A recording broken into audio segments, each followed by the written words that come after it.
Welcome back to our channel. Today we explore the life of Jimmy Page, the legendary guitarist who redefined rock music. Behind his electrifying performances lies a complex story filled with success, struggles, and controversies. Stay tuned as we uncover the untold story of this rock legend. Let's take a journey back to the humble beginnings of Jimmy Page, born in 1944 in a quiet West London suburb. His early life may not have hinted at the global rock legend he would become, but it's here that the seeds of his musical genius were first sown. Shortly after his birth, Page's family moved to a modest home on Miles Road in Epsom, and here, in the most unexpected way, fate intervened. Among the belongings in their new home, they stumbled upon an old Spanish guitar.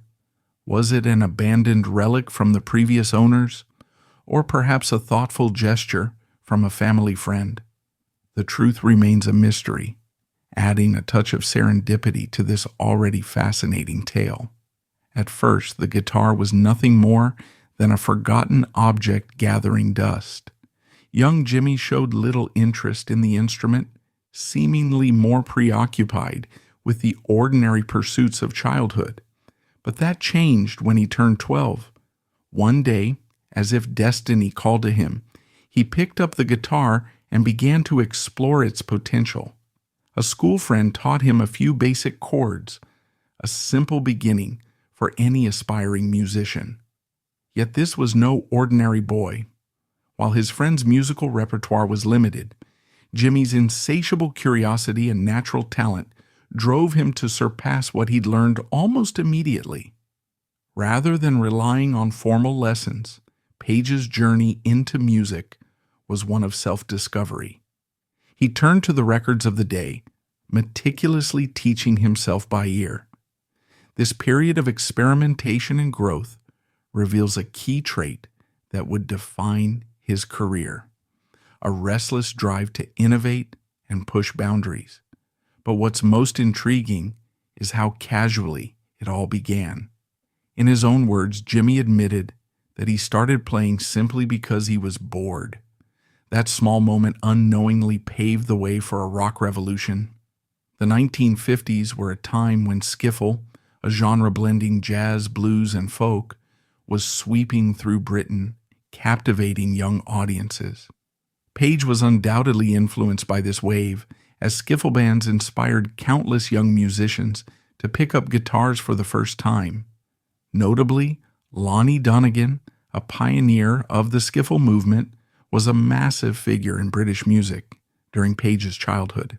It's likely that Donegan's work played a role in shaping Page's early interest in the guitar, even if indirectly. Another fascinating detail is how Page's early passion for art paralleled his growing love for music. Before fully dedicating himself to the guitar, Page considered a career in painting and enrolled in art school. This creative foundation may have contributed to the artistic vision and meticulous attention to detail that would later define his work as a musician and producer. These early glimpses into Jimmy Page's life remind us that greatness often has unremarkable beginnings. What makes his story so captivating isn't just his immense talent, but the idea that even icons of rock and roll were once ordinary kids, fumbling with their first chords. The image of young Jimmy sitting in his family's home in Epsom, discovering a passion that would shape the future of music, is both inspiring and relatable. So, how did this bored 12-year-old become the driving force behind Led Zeppelin? Stay tuned as we delve deeper into the twists and turns of his remarkable journey. From a dusty old guitar in a suburban house to the stages of sold-out arenas, Jimmy Page's story is just getting started. Jimmy Page's journey from a casual guitar player to a national sensation is nothing short of remarkable. After leaving school, his burgeoning talent caught the attention of singer Neil Christian, who invited the 15-year-old prodigy to join his touring band, the Crusaders. Imagine being just a teenager and living the dream of performing on stage night after night. For Page, it must have felt like a whirlwind of excitement and possibility, a glimpse into the life of a professional musician. But dreams often come with challenges, and for Jimmy Page, touring life quickly turned into a grueling test of endurance. The glamour of playing in a band was overshadowed by the harsh realities of life on the road. Living out of the back of a van, Page frequently battled undernourishment and illness, his body struggling to keep up with the relentless pace. The breaking point came when he was struck by glandular fever, an illness that forced him to abandon touring altogether. While this may have seemed like the end of the road for a young musician, it turned out to be the start of something much greater. Unable to continue touring, Page shifted gears and ventured into session work in London, a decision that would set the stage for his rise to legendary status. In the bustling music scene of the 1960s, Page quickly became one of the most sought-after session guitarists in the industry. His ability to adapt to different styles and deliver flawless performances earned him a stellar reputation. By the mid-60s, he had worked with some of the biggest names in music, contributing his signature touch to records by The Who, The Kinks, and the Rolling Stones. His versatility didn't stop there. Page even lent his talents to the soundtrack of A Hard Day's Night, a milestone film for the Beatles. What set Page apart during this time was his relentless work ethic. On some days, he recorded 3 sessions back-to-back, often spending hours perfecting multiple takes of the same track. While this demanding schedule showcased his dedication and skill, it also took a toll on his health and creativity. The grind of session work began to feel repetitive, and Page found himself yearning for something more fulfilling. This inner restlessness eventually led him to make a bold decision to leave session work behind and pursue his own artistic vision. While Page's success as a session musician might seem glamorous, the reality was far from perfect. The monotony of playing music written by others and the physical exhaustion from back-to-back sessions were draining. In addition, the fiercely competitive London music scene was no place for complacency. It required constant innovation, adaptability, and the ability to stand out in a crowd of equally talented musicians. Page's ability to thrive under such pressure speaks volumes about his resilience and determination. What's often overlooked during this period is how much Page learned from his session work. The countless hours spent in studios honed his technical skills and gave him a deep understanding of music production, a skill set that would prove invaluable when he began producing Led Zeppelin's albums. Moreover, his exposure to a wide range of genres and artists expanded his creative palette, enabling him to experiment with new sounds and ideas that would later define his iconic style. For many, Jimmy Page's early career is a testament to the importance of perseverance and adaptability.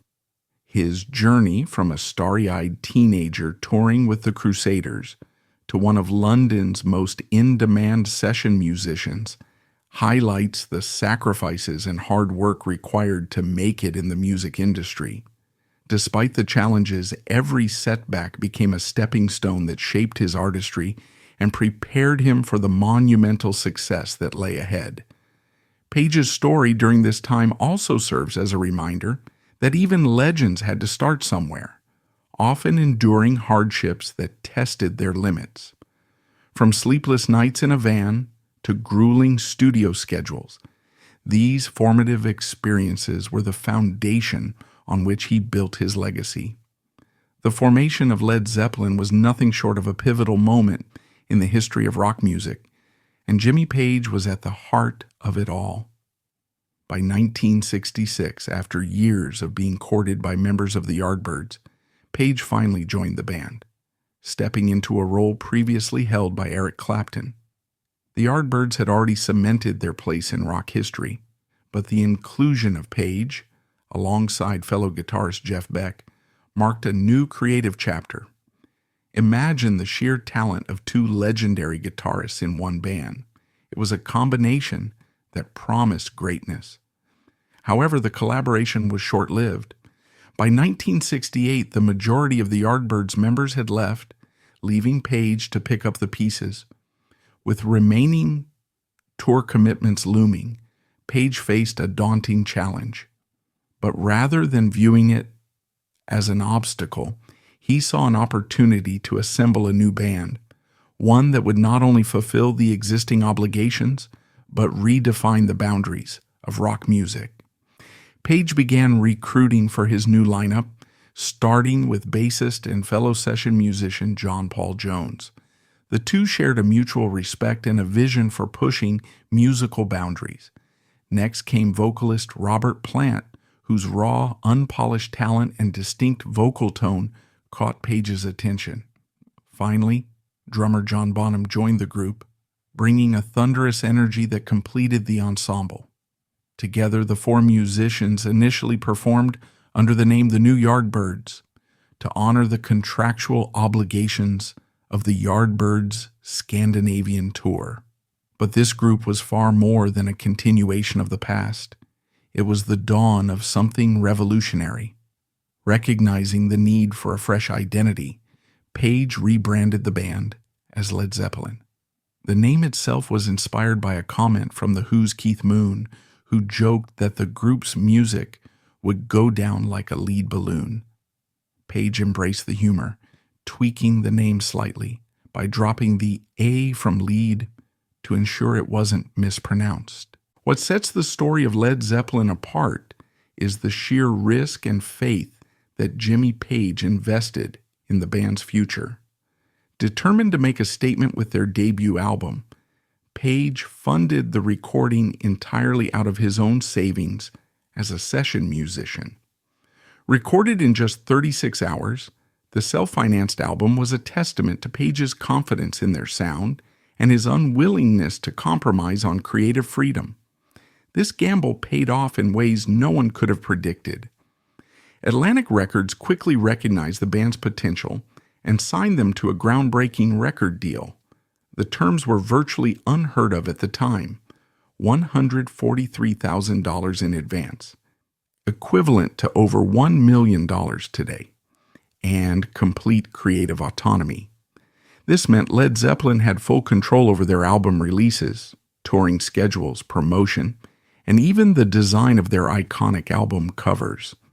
It was a deal that reflected the band's immense promise and the industry's growing recognition of Page's genius. The formation of Led Zeppelin is a story of resilience, ambition, and artistic vision. Jimmy Page's ability to turn a potential setback, the dissolution of the Yardbirds, into a once-in-a-lifetime opportunity is a testament to his unwavering determination and foresight. What makes this story so compelling is how much Page personally invested, both emotionally and financially, to bring his vision to life. Besides, in 1974, Jimmy Page took his vision for creative freedom a step further by co-founding Swan Song Records, Led Zeppelin's independent record label. More than just a business move, Swan Song symbolized the band's desire to take control of their artistry and foster a supportive environment for other musicians. Under Page's guidance, the label not only released Led Zeppelin's iconic albums, but also became a platform for nurturing talent. Artists like Bad Company and Dave Edmunds found a home at Swan Song, benefiting from the artistic autonomy and resources the label provided. For Page, Swan Song wasn't just about music. It was a bold statement of independence and a reflection of his entrepreneurial spirit, showcasing his ability to merge creativity with business acumen. While Led Zeppelin's music cemented their status as rock legends, their offstage lifestyle often overshadowed their artistic brilliance. Their meteoric rise was accompanied by a trail of scandals and controversies, painting a picture of excess, recklessness, and moral ambiguity. The band became infamous for their destructive antics, hotel rooms turned into demolition sites, lavish parties that spiraled out of control, and their infamous reputation for pushing boundaries far beyond what society deemed acceptable. Among the stories that defined Led Zeppelin's controversial legacy, Jimmy Page's relationship with 14-year-old Lori Maddox remains one of the most unsettling chapters. Maddox, a self-described baby groupie, was part of a subculture in the 1970s where young teenagers sought proximity to rock stars. These baby groupies were often as much a part of the rock scene as the musicians themselves, but the power dynamics inherent in these relationships remain deeply troubling. During Led Zeppelin's 1972 U.S. tour, Jimmy Page reportedly became infatuated with Maddox after hearing about her reputation and seeing her photograph. What followed was a relationship that Maddox later described as both thrilling and deeply confining. According to her, Page's interest in her bordered on obsession, so much so that the band's tour manager allegedly kidnapped her to bring her to Page's hotel room. Once their relationship began, Maddox was kept hidden from the public eye. Page went to great lengths to keep their affair under wraps, not only because of her young age, but also due to the legal and societal implications. For 2 years, Maddox remained a significant yet concealed part of Page's life. However, she described her experience as isolating, confined to hotel rooms while Page performed, only to see him between shows. This dynamic, which Maddox once misinterpreted as love, was later reevaluated through a different lens as the Me Too movement shed light on the exploitative nature of such relationships. In interviews years later, Maddox admitted she initially believed their relationship was consensual and romantic. However, she eventually recognized the disturbing power imbalance, stating she wouldn't wish her experience on anyone's daughter. Her reflections, particularly in the context of modern discussions about consent and abuse of power, have cast a shadow over Page's legacy and raised important questions about the rock and roll culture of the time. Page's relationship with Maddox wasn't an isolated incident, but rather a reflection of the broader culture of excess that defined Led Zeppelin and many other bands of their era. The 1970s rock scene was notorious for its hedonistic lifestyle, where fame often served as a shield against accountability. Musicians indulged in drugs, alcohol, and wild escapades, often pushing boundaries without regard for the consequences. Led Zeppelin epitomized this lifestyle. Their tours were marked by tales of extravagant excess, from renting entire hotel floors to engaging in outlandish stunts that earned them lifetime bans from several establishments. While fans and the media romanticized these stories at the time, hindsight reveals a darker side, one where the pursuit of fame and freedom often came at the expense of others. It's crucial to view these events within the context of their time without excusing or minimizing the harm caused. The 1970s was an era when cultural norms around relationships, age, and consent were far more permissive, though not necessarily ethical. However, revisiting these stories through a modern lens allows for a deeper understanding of the systemic issues that enabled such behavior and highlights the importance of holding individuals accountable for their actions, regardless of their status. The story of Jimmy Page and Lori Maddox serves as a stark reminder of the complexities surrounding fame, power, and morality. While Page's contributions to music remain undisputed, the personal choices he made during his rise to stardom reveal a much darker side to his legacy. Jimmy Page's fascination with the mystical and the unknown is an often overlooked but intriguing aspect of his life. Deeply captivated by the teachings of occultist Aleister Crowley, Page's interest extended beyond casual curiosity. He famously purchased Boleskine House, Crowley's former residence on the shores of Loch Ness in Scotland, a location steeped in legend and mystery. For Page, this was not just a home. It was a retreat that reflected his fascination with spirituality, magic, and the metaphysical. While many dismissed his interest as eccentric, others speculated it influenced the darker, mysterious aura of Led Zeppelin's music and imagery. Page rarely spoke publicly about his connection to the occult, fueling rumors and adding to the enigmatic persona that surrounded him. Whether it was simply a personal exploration or a deeper influence on his creative process, Page's journey into the arcane left an indelible mark on his legacy. For fans of Led Zeppelin, these controversies are difficult to reconcile with their admiration for the band's music. Yet, understanding these stories is essential to painting a full picture of rock history, one that includes not just the triumphs but also the shadows that came with them. Jimmy Page wasn't just a guitarist. He was a pioneer, an innovator, and a visionary who redefined the boundaries of rock music. While Led Zeppelin's heavy, thunderous sound often earned them the label of heavy metal pioneers, Page's contributions extended far beyond genre definitions. He introduced revolutionary techniques, embraced bold experimentation, and maintained meticulous control over every aspect of the band's sound. One of Page's most iconic innovations was his use of the violin bow on the guitar. While it may seem unconventional, Page's ability to wield the bow with precision transformed the guitar into a completely new instrument.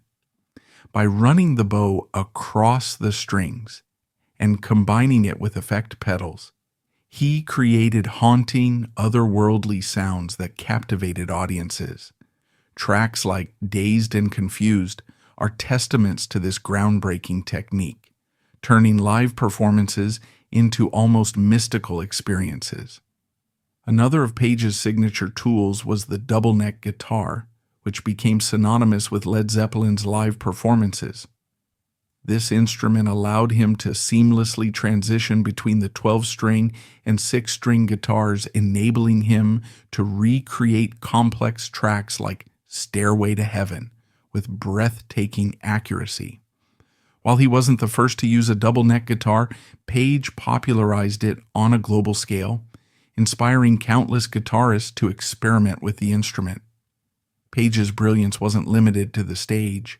He was a master in the recording studio, where his meticulous approach to production elevated Led Zeppelin's sound. Unlike many artists who relied heavily on producers and engineers, Page was deeply involved in the technical side of recording. He deliberately chose a different engineer for each album, not only to achieve fresh perspectives, but also to ensure that no single individual would overshadow his creative vision.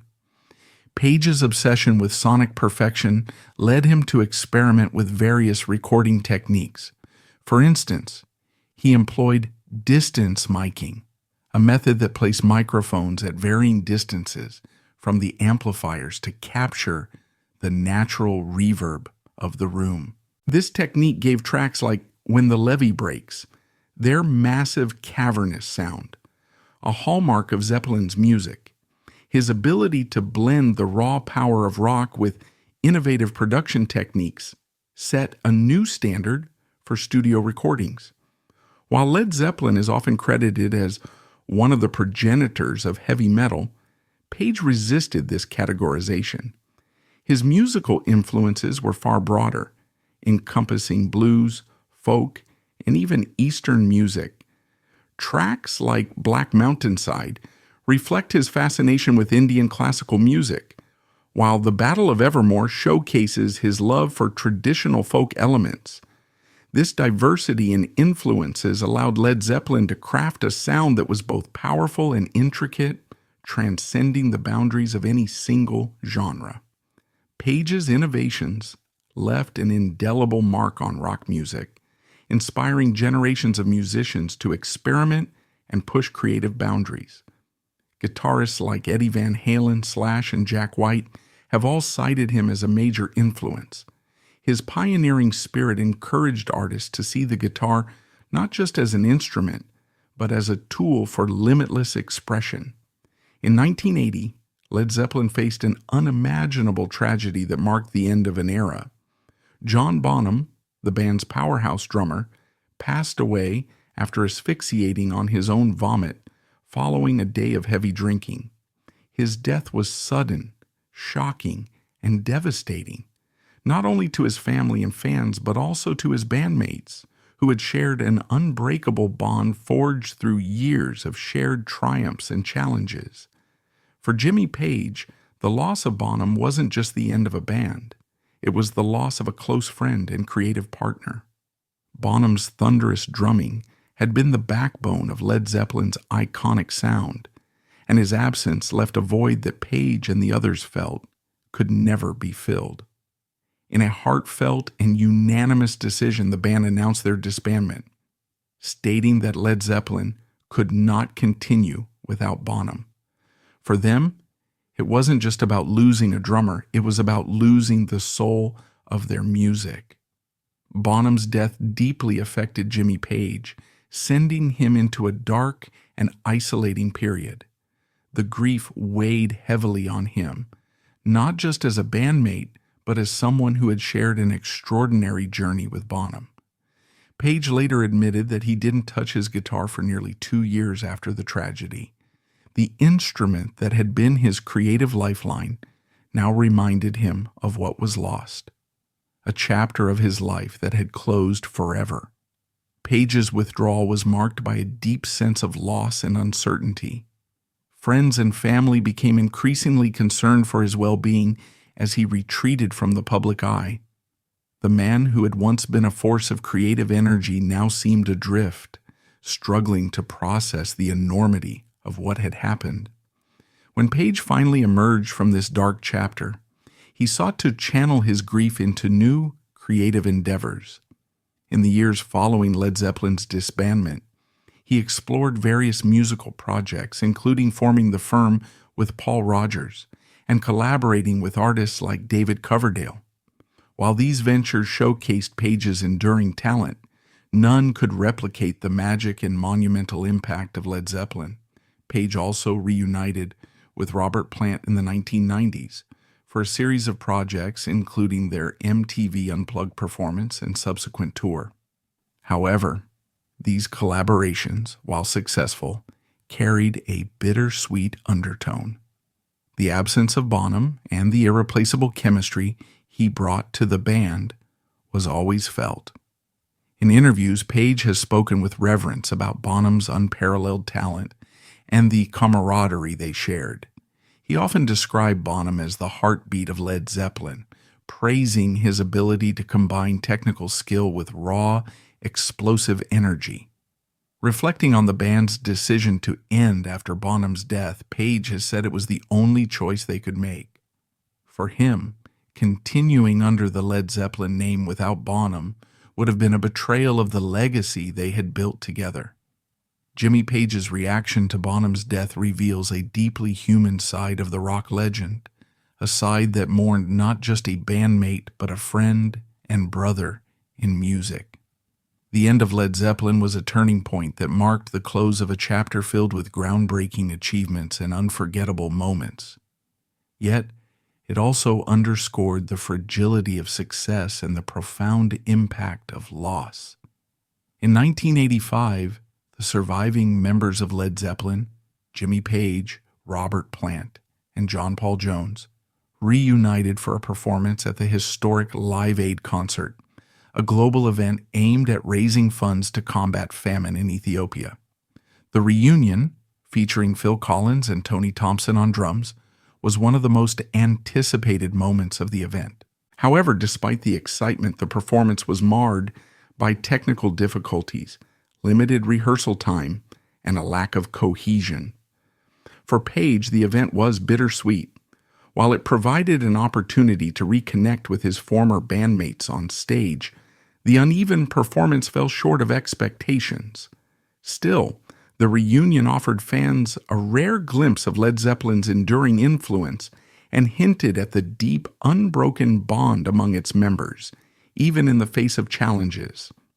After the disbandment of Led Zeppelin in 1980, Jimmy Page's musical journey took on a new and often unpredictable path.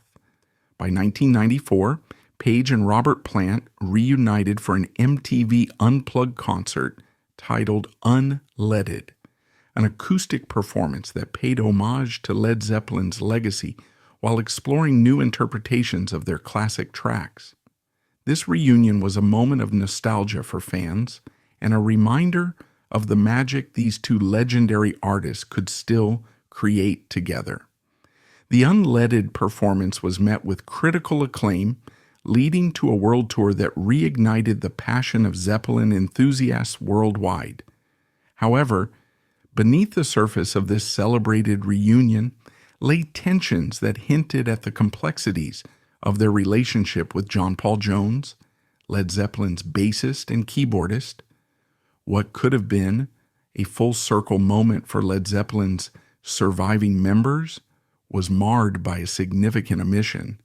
John Paul Jones was not informed of the reunion. For Jones, this exclusion felt like a personal and professional betrayal. During Led Zeppelin's Rock and Roll Hall of Fame induction in 1995, Jones publicly addressed this snub in his acceptance speech, delivering the pointed remark, "Thank you, my friends, for finally remembering my phone number."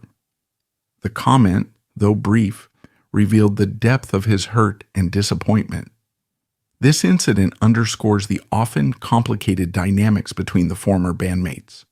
While Plant and Page's creative synergy was undeniable, their decision to move forward without involving Jones spoke volumes about the lingering fractures within their relationships. Some speculate that the exclusion may have stemmed from differing visions for the reunion, or simply from logistical challenges. Whatever the reason, the tension highlighted the difficulty of recapturing the unity that once defined Led Zeppelin. Fast forward to 1999, and Page found himself collaborating with the southern rock band, the Black Crowes. This partnership was an exciting venture for Page, who had long admired the band's raw, blues-infused sound. Together they embarked on a tour that celebrated classic rock and blues, with Page revisiting some of Led Zeppelin's greatest hits alongside the Black Crowes. The collaboration culminated in an acclaimed live album, Live at the Greek, which showcased the electrifying chemistry between Page and the band. However, this promising partnership ended abruptly. According to reports, the rift began when Page proposed writing new material with the Crowes' main songwriters, Chris and Rich Robinson. Rich Robinson, allegedly dismissive of the idea, reportedly said, "No thanks, we don't need more songs."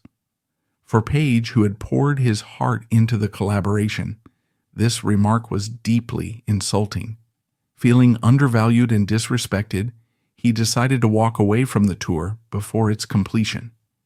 Both incidents, the tension with John Paul Jones and the fallout with the Black Crowes, offer a glimpse into the challenges Page faced in his later career. These moments highlight the difficulties of navigating creative partnerships, particularly when dealing with expectations shaped by a monumental legacy like Led Zeppelin's. For Page, whose career was built on collaboration and innovation, these conflicts must have been profoundly disheartening. It's also worth noting how these events reflect Page's unwavering commitment to artistic integrity.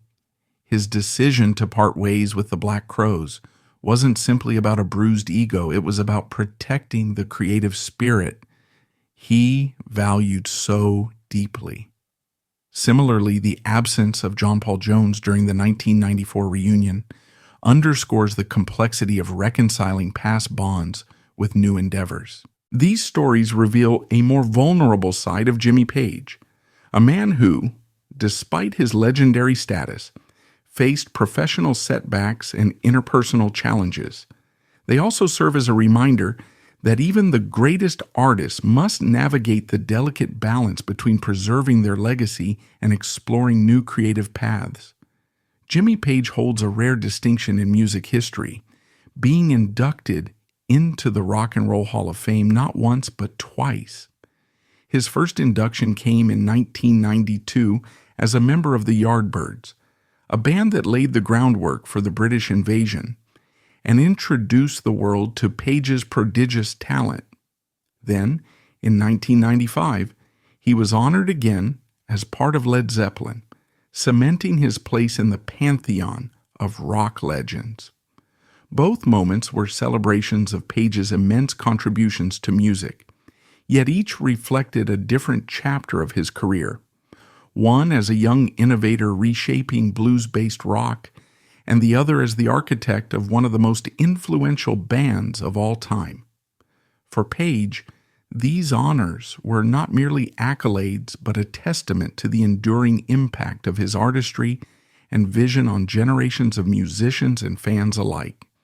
In 2007, Led Zeppelin staged a historic reunion concert at London's O2 Arena, marking their first full-length performance in nearly 3 decades.